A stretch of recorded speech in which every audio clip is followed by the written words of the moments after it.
तो आज के सेशन में हम लोग बात करने वाले हैं, चूंकि आज जेएसएससी जेईई का एग्ज़ाम था तो उसमें किस प्रकार के प्रश्न आ रहे हैं उस पर हम बात करेंगे। कई सारे जो कॉल्स हैं उस बेसिस पे कई सारे मित्रों ने कॉल किया था, उस बेसिस पे इस वीडियो को बनाया गया है। हालांकि कई सारे ऐसे भी मित्र हैं जिन्होंने बताया है कि सवाल कृपया न बताएं क्या सवाल आ रहा है, क्योंकि हो सकता है कि सवाल रिपीट हो जाएँ। ठीक है, कई सारे ऐसे भी मित्र हैं जिन्होंने टेलीग्राम में प्रश्नों को बताया भी है। जो टेलीग्राम ग्रुप है आपने ज्वाइन नहीं करा हुआ तो ज़रूर ज्वाइन कर ले। वहाँ पे कई सारे प्रश्नों को बताया गया है कि ये सारे प्रश्न जो है फिलहाल आए हैं, तो ये स्मृति पे जो बेस्ड है, मेमोरी बेस्ड प्रश्न हैं। तो यहाँ पे हो सकता है कि नेक्स्ट एग्जाम में इसी प्रकार का जो पैटर्न है वो रिपीट किया जाए। तो कुछ प्रश्नों को भी हम यहाँ पे बात करेंगे, कुछ टॉपिक्स की चर्चा करेंगे। साथ ही साथ यदि हम बात करें यहाँ पे कि आपको क्या चीज़ें एग्ज़ाम के लिए इम्पॉर्टेंट है, क्या क्या चीज़ें आपको दिमाग में रखनी चाहिए, वो भी हम यहाँ पे चर्चा करेंगे। तो वीडियो को स्किप ना करें। तो चलिए सबसे पहले बात करते हैं किन बातों का हमें ध्यान रखना चाहिए, फिर आप समझ पाएंगे। क्योंकि देखिए काफ़ी सारी छोटी बातें हैं, मगर चूंकि मैंने एग्ज़ाम क्रैक किया हुआ है तो एक एग्ज़ाम क्रैक करने के पीछे और एक एग्ज़ाम जो नहीं क्रैक करते हैं उनके पीछे बहुत छोटा सा अंतर होता है। ठीक है, तो ऐसा नहीं कि जो एग्ज़ाम जिन्होंने क्रैक कर लिया है वो बहुत तीसमार खान है, जिन्होंने क्रैक नहीं किया है वो कुछ नहीं जानते, ऐसा बिल्कुल भी नहीं है। बहुत सारे मेरे फ्रेंड्स मैं जानता हूँ जो काफ़ी ज़्यादा नॉलेज रखते हैं मगर उन्होंने एग्ज़ाम नहीं क्रैक करा है।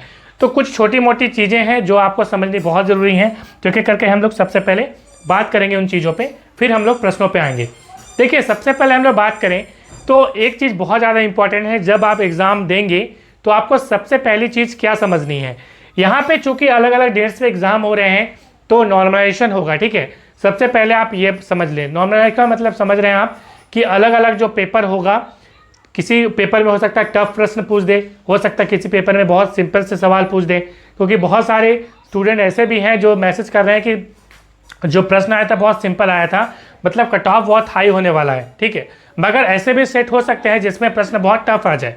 ठीक है, तो आपको ये हमेशा ध्यान रखना है, ऐसा नहीं कि आपको दिमाग में ये फीड कर लेना है कि सवाल बहुत ईजी आ रहा है, मैं नहीं जान रहा हूँ, मतलब कि ये दूसरे के लिए बहुत जो है ईजी है, मेरे लिए टफ है, ऐसा न समझें। आप यदि तैयारी करने वाले स्टूडेंट हैं तो आपको बिल्कुल देख के आइडिया लग जाएगा कि प्रश्न टफ पूछा है इस बार जो नेक्स्ट होगा या इजी पूछा है, तो उसी आधार पे आप नेगेटिव मार्किंग करने का जो है यहाँ पे कोशिश ना करें। पहली चीज़ यहाँ पे क्या गलती करते स्टूडेंट, मैं उस पर बात करूँगा। चूँकि मैंने एग्ज़ाम दिया हुआ है तो मुझे मालूम है कि क्या जो मैंने जब पहला जो मैंने एग्ज़ाम दिया था, एनटीपीसी का एग्ज़ाम दिया था, तो मेरे दिमाग में क्या चल रहा था, मैं उसी बेसिस पे मैं यहाँ पे बात करूँगा। तो सबसे पहले क्या होता है कि हड़बड़ी होने लगती है।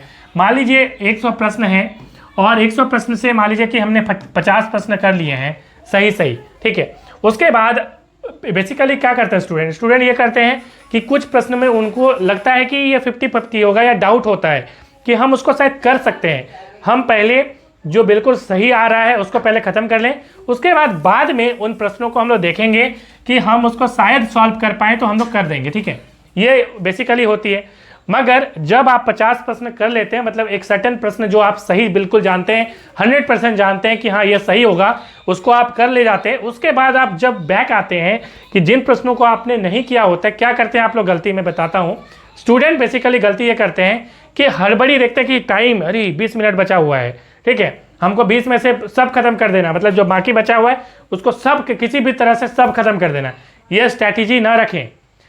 चूंकि आपने उस प्रश्नों को छोड़ा हुआ है तो आपके दिमाग में जरूर ये होगा कि आप उन प्रश्नों को आप जानते नहीं हैं, आपको कंफ्यूजन है, नेगेटिव मार्किंग में वहां पे चांस बनेगा। इसका मतलब ये करना आपको उन प्रश्नों को एक एक करके आप अब टाइम थोड़ा सा दीजिए उसमें, और एक एक करके हड़बड़ाइए मत, क्योंकि हड़बड़ाएंगे तो आपका कोई भी प्रश्न आगे नहीं बनने वाला है, क्योंकि आपने थोड़ा सा इसमें टाइम वेस्ट कर दिया, हड़बड़ा गए, फिर दूसरे प्रश्नों में कूद गए, उसमें थोड़ा सा टाइम दिया, हड़बड़ा गए, फिर वो भी नहीं बना, इस तरह से पूरा टाइम ही वेस्ट हो जाएगा। उससे बेहतर है कि आपको जो लग रहा है कि हाँ एकदम ये हम बना सकते हैं, उसी को टिक मतलब ये करके रखिए कि इसमें हम दोबारा आएंगे, तो उनको क्या करिएगा, थोड़ा सा टाइम दीजिए।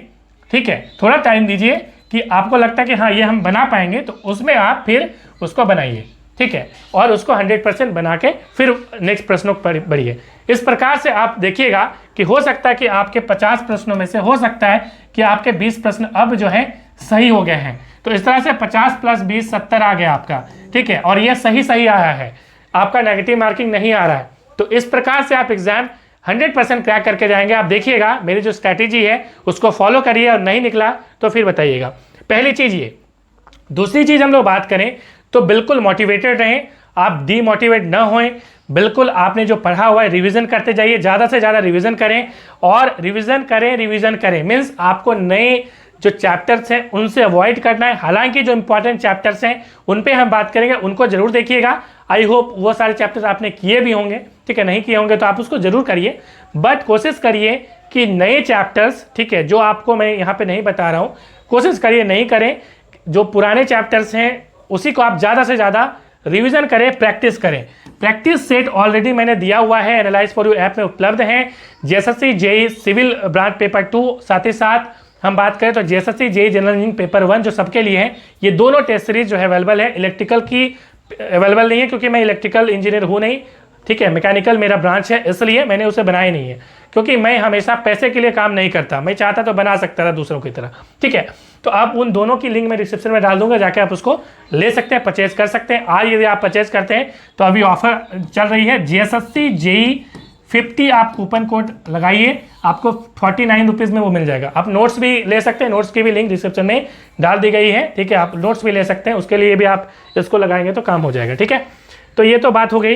अब हम लोग आगे चलते हैं, तो आप समझ गए कि क्या आपको स्ट्रैटेजी अपनानी है। अब हम लोग प्रश्नों पे चलते हैं, क्या प्रश्न आया था। देखिए, सबसे पहले यदि हम ननटेक की बात करें तो ननटेक में जो अभी तक जो टेलीग्राम में मैसेज आए हैं, इसमें ये मैसेज आया, ठीक है।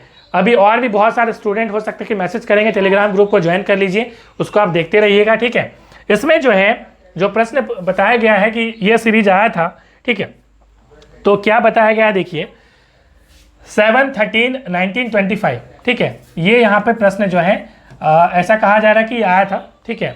तो अब यहाँ यदि इस तरह का आया तो बहुत सिंपल सा था ये, इसमें +6 जोड़ा गया, इसमें +6 जोड़ा गया, मतलब 7 6 13 हो गया, 13 में 6 जोड़िए 9 19 हो गया, 19 में 6 25, 25 में 6 जोड़ेगा तो 31, मतलब 31 यहाँ पे आंसर होगा। उसी प्रकार से इसमें ये सीरीज बनाया गया है, इसमें 9 जोड़ा गया है, 18 9 27, फिर 27 9 36, और 36 9 45, 45 6, ठीक है, यहाँ पे कितना जोड़ा गया, 18 9 27, देखिए ठीक से। उसके बाद 27 9 36, 36 के बाद 9 कितना है, 45, 45 में 9 जोड़िएगा तो 54, तो यहाँ पे 54 आंसर होगा। तो ये जो है सवाल आया था। अब देखिए, अब यहाँ पे हम पेपर 2 की बात करें, मैकेनिकल की।